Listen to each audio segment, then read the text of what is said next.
Árboles lloran por lluvia y montañas por aire, así lloran los We're at the nidos. Judah L. Magnus Museum, and I love it here. It's not easy to drag me out of San Francisco. I get these strange feelings when I go over bridges, you know. I hear there's a place called Marin too. Someday I might find out, but they don't have the Judah L. Magnus Museum there, which happens to be the third largest Jewish museum in the country. Did you know that? I know that. I knew that. It's a well-kept secret, this museum. I want everybody to know about this. And this, we'll get to you. Wait, I'm getting carried away by this here museum. And it's all work by Jewish artists with Jewish consciousness. I mean, it's got something Jewish in it besides just having a Jew make it. And every room is so different. It's a beautiful thing. Mark Freeman. And Mark, you're wondering, what's Mark doing here with Bonnie in a museum? No, it's not like that. Mark has made one of the most fascinating and interesting documentaries I've seen, and there's a lot of them around.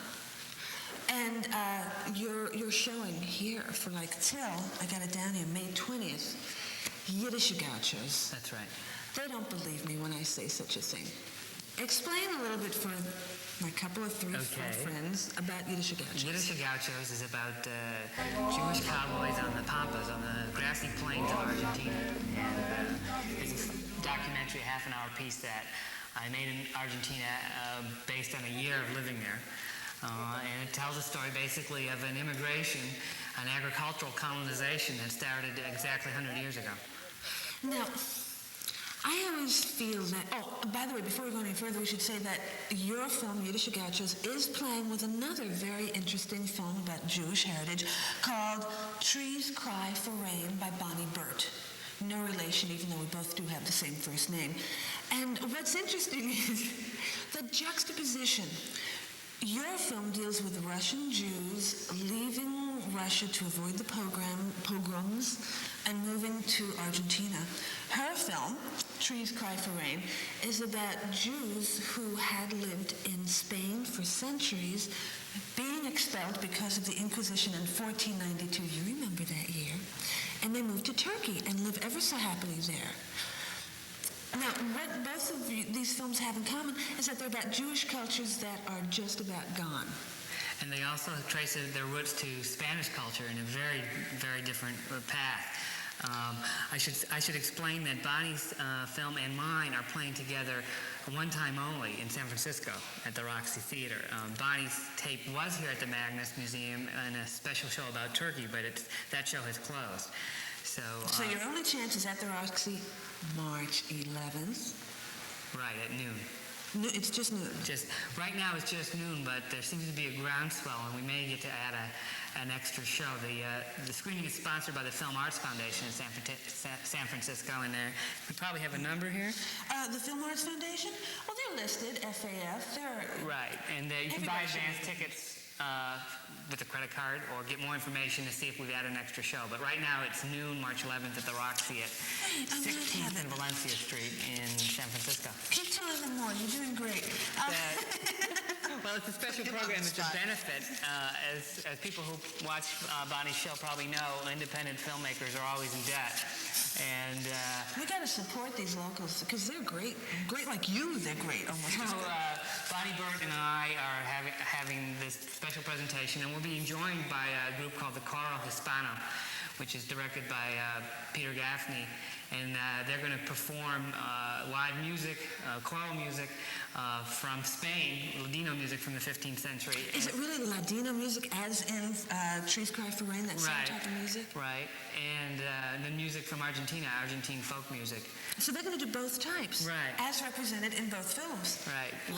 So we're calling it the Tales of the Diaspora, and then what you really see is that Jews spread all over the world, sort of adapting to wherever they ended up. And in the case of Argentina, they learned Argentine Spanish, which is unique. It's as different from Spanish as Cockney or Australian is from our English. And the Jews in Turkey maintained a Spanish that was sort of stopped in 1492. It's roughly comparable to Elizabethan English. I was really pleased that with my cross between Mexican and Argentine Spanish, I could understand certain things in Ladino, which I had no idea. It is very, very similar to Spanish too. Mm-hmm. So all you Spanish-speaking people, I mean, but the Yidishe Gauchos, they did speak Yiddish. And they came from Russia speaking Yiddish, but of course when they came to Argentina, it turned out that they spoke Yiddish at home, mm-hmm. Hebrew in the synagogue, and Spanish, to do their business. And I think we should also add that this was not like some small little esoteric community, but a very large population. Well, there were colonies in 3 provinces in Argentina. It was the whole project was started by a philanthropist named Baron Hirsch, and he founded an organization called the Jewish Colonization Association, and they bought like 1.25 million acres of land in Argentina, and literally arranged for thousands of people to come from Russia to settle these lands, which was quite a challenge because at this time in Eastern Europe, Jews were confined to what was called the Pale of Settlement, which was an area in Poland and Russia where Jews had to live, and they were forbidden to own land or to be farmers. Mm-hmm. So the wilds of Argentina, it was literally a wilderness. It hadn't been explored or plowed or anything, was meeting these wild Jews who knew nothing about what they were supposed to do on this farmland. And they only got wilder once they met the Gauchos, right?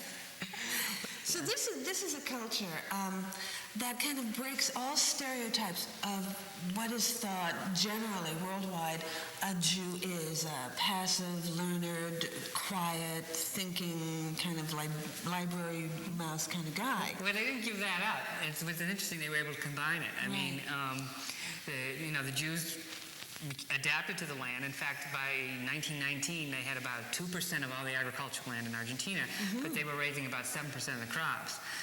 And good numbers. At the same time, they had the Jewish Colonization Association founded about 70 schools. In Mosesville, which is the oldest and most famous colony, mm-hmm. they had a library with 10,000 books, and the books were in Hebrew, in Yiddish, and Spanish. Okay, now, if I'd have just seen your one film, I would have thought, well, here is a particular culture. It's come, it's going now. But because I've seen both films of Sephardic people from Spain and an Ashkenaz people from Russia, and they're both Jewish people, and they're both going through changes, and they're both losing the ancient culture and starting a new, more modern type culture, I'm getting the feeling that what we think of as a Jew is a very narrow kind of definition, and that this is going on not even with Jews but with everybody all the time. Has your perception of what a Jew is and what their culture is really changed a lot because of your making of this film and seeing others? It's a question that Jewish people all over the world are, grappling with. In Israel, they're trying to define, what is a Jew for purposes of immigration, or you have not only the cultural traditions, the Ashkenazi or Sephardic, but you have, religious differences: conservative, reform, humanistic, reconstructionist.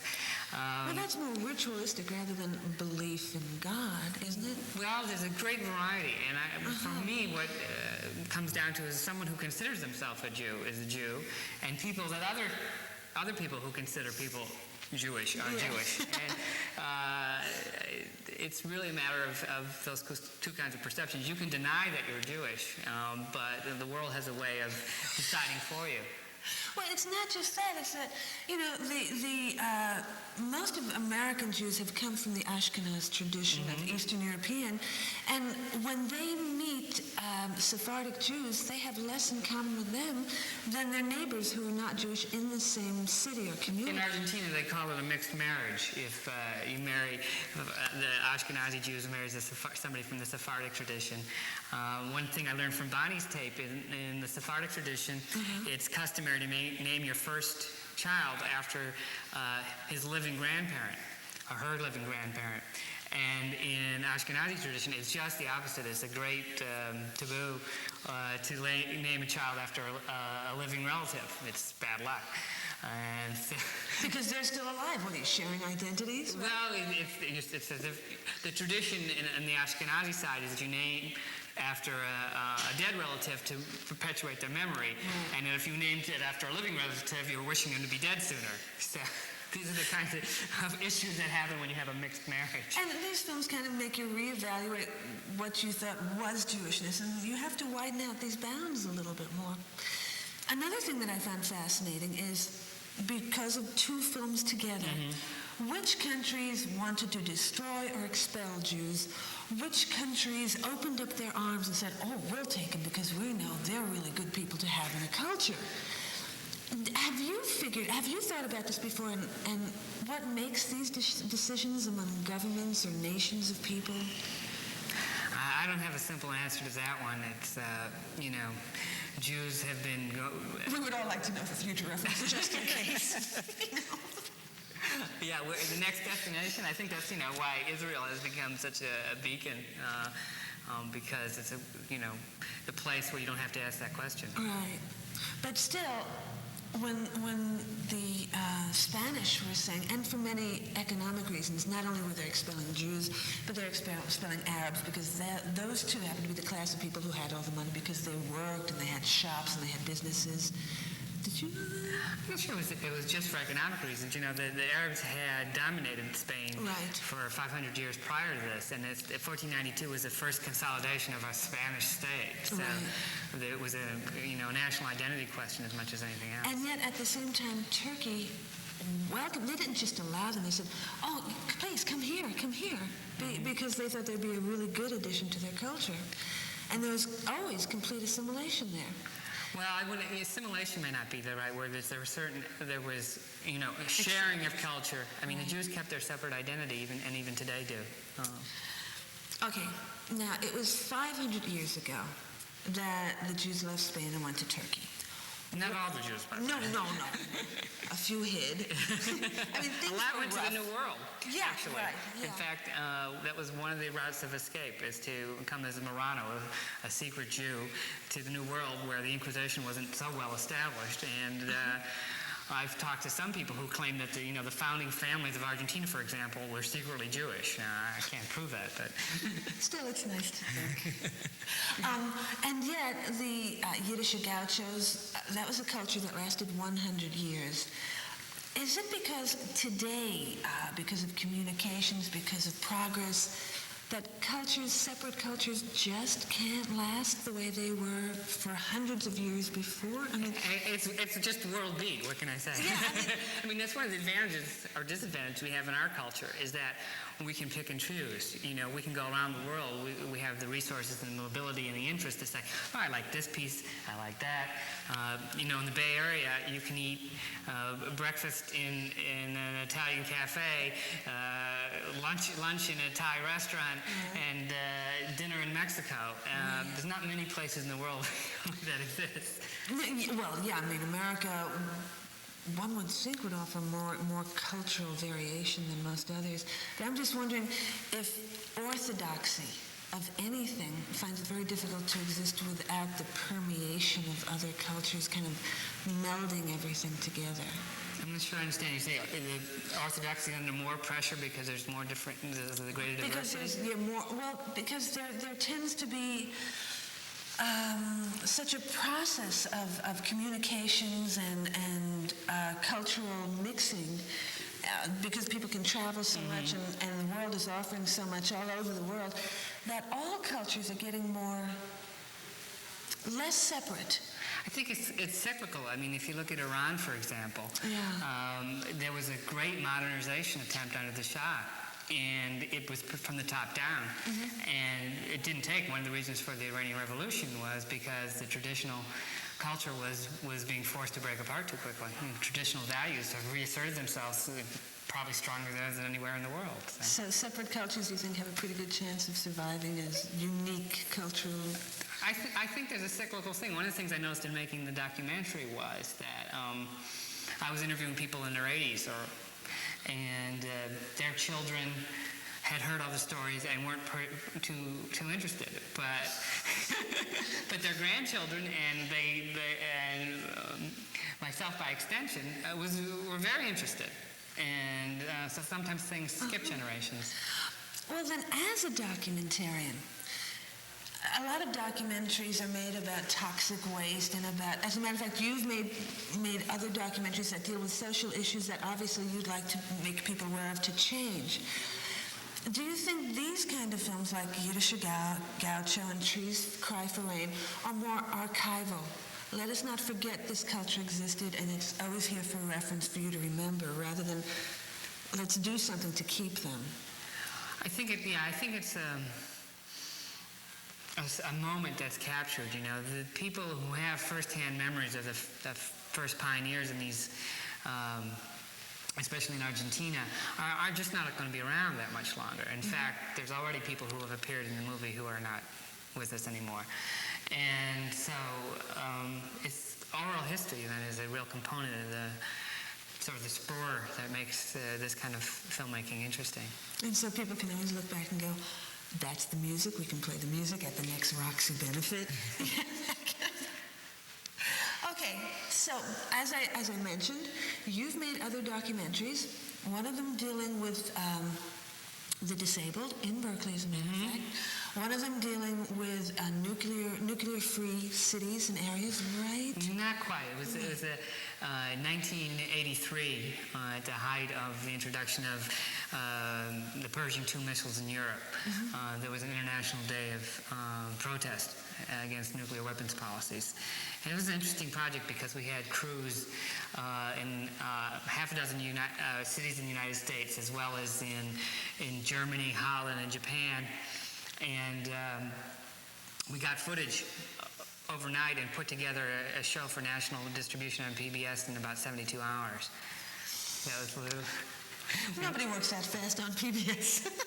Well, we rented the satellite time and just put the show up and said, we have a special about this event that NBC is not going to cover. And how about Mad River? That was a totally other subject matter again, too. Yeah, Mad River was about the apparent conflict between jobs and environment on the North Coast. It grew out of the struggle for the creation and enlargement of Redwood National Park in Humboldt County. And how that opposes the lumber industry. What's interesting, I think, about that is that film began about 10 years ago. And that struggle is as timely now as it was then, even maybe more so. There's a big ballot initiative coming up this year about forest practices and forest policies. So your background is not as an archivist of Jewish lore and tradition. How did you first think of Yidishe Gauchos as your next Well, I had the opportunity to live in Argentina for a year, and as I've gotten older, my own questions about identity and history and family tradition have become of greater interest to me. And although my relatives didn't live in Argentina, they come from the same tradition from Russia. And to be able to do it in a foreign country was really kind of a gift, because you have all kind of freedom that you don't have in your own community, in a way. Well, you have the respect, you're a foreigner.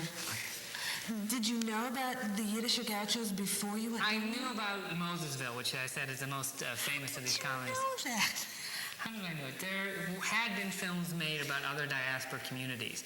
And through the grapevine, through the network of filmmakers I know, I had heard that they had wanted to make a film about Argentina, but they never had the funding to do it. So, you want to talk about funding? Yeah.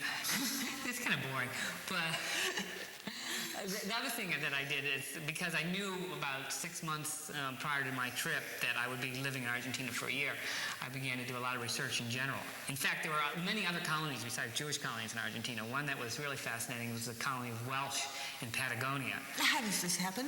A Same, potato famine, right? close. And originally I wanted to make both films and sort of compare and contrast the experiences of the Welsh and the Jews in Argentina. But Argentina is an enormously large country, about the distance from Vancouver to Tijuana. But it's narrow. It's narrow. It's not chilly, but it's narrow. So I found quickly that I had my hands full doing one documentary, not trying to do two. So. Talk about research. Did you start your research up here? You were able to find materials here about it? Well, I was able to know that, in fact, that this colonization happened, get a sense of vaguely where Mosesville was. No easy feat. And I heard a rumor that there was some stock footage, historical footage from the colonies. And actually, chasing down the stock footage was one of the most, fun things about making the movie. What was it, in like these gauchos' homes when they got their first 8mm camera back in the 50s? No, actually, it can be. This is actually predating that. These were silent 16mm newsreels from the 20s, and that was one catch. And then there were home movies that were taken by one of the directors of the Jewish Colonization Association, sort of to send back to London to show what they had accomplished. And those were in somebody's closet. Nobody had ever seen them. And so that was really fun to find. And this is footage that, never in the Northern Hemisphere has been seen before. Right, very rarely. I think people tend to forget that, hey, America, this kind of egocentricity about being from the United States, that Buenos Aires is one of the most sophisticated cities in the Western Hemisphere, too. Oh, yeah, they very much looked to Paris, and certainly at the height of Argentine development, it was, the Paris of South America. And it's a very bustling, intense city, very much like New York. Argentines, by other South Americans, are compared to Texans, to some people who know that they eat a lot of beef. And That's right, it's beef country. Yeah. But so they have this sort of we're number one attitude, plus they have all the moxie of New Yorkers, Nobody has too much time for you in Buenos Aires. All right, now that this documentary is done, you've got like 2 or 3 others behind you, and you've been doing this for, 10 or 12 years now? 76, I guess. Too long. Have you found the life of a documentarian? Does it get easier with each film to get the funding, to get the support, the moral support, more doors open to you so that you can put your film together? It should, but if you're like I am and always want to learn about something you don't know about, invent the wheel, then you have to sort of recreate or create a community of support. And each project is different in that sense. I've got a few people who've... Are you getting known so that they know, he makes documentaries, he's established, let's see what we can do to... Right, it's much easier than your first project, but... when Mad River was made, for example, it was part of a funding cycle called Crisis to Crisis at the Corporation for Public Broadcasting. And there have been promises of increased public funding for the arts in general and for films in particular forever. And so much of this is cyclical, too. Depends on who's in office. Know what I mean? And, funding for immediate social goals like the homeless, the earthquake, whatever, have put a real stress on discretionary funding for the arts. And certainly film and video are even more difficult to fund than traditional arts. But in terms of always, like at any time, making documentaries, either about social issues or about the arts or about ethnology, we can call this ethnology? History, yeah. Well, it's living history, right. Too. Is now a good time to make documentaries because there's more interest in audiences for documentaries? Am I just feeling this and I'm inaccurate, or what? I can't speak for the general term. I know that in terms of marketing a documentary like this, the market is totally in flux. Traditionally, an educational film like this would sell primarily in universities. And universities are still willing to pay about what they used to for a 16mm film. But there's this whole home video thing, and people, if they can get Batman for $29.95, say, well, why? True, but if they can rent it from the video store, I'm wondering, is there a growing audience for non-pure entertainment, more interest? It's one of those promises that keeps advancing towards the edge. One of the problems is in a video store or Kmart, you're fighting for shelf space. And everybody wants the greatest return per, in this case, square inch or square foot. And so you have a much smaller potential audience than Batman does. But then again, a way of showing that the public is interested in really well-made, interesting topics, well-delivered documentaries. Narrated by Eli Wallach. Narrated by, absolutely. Well, one of the two is.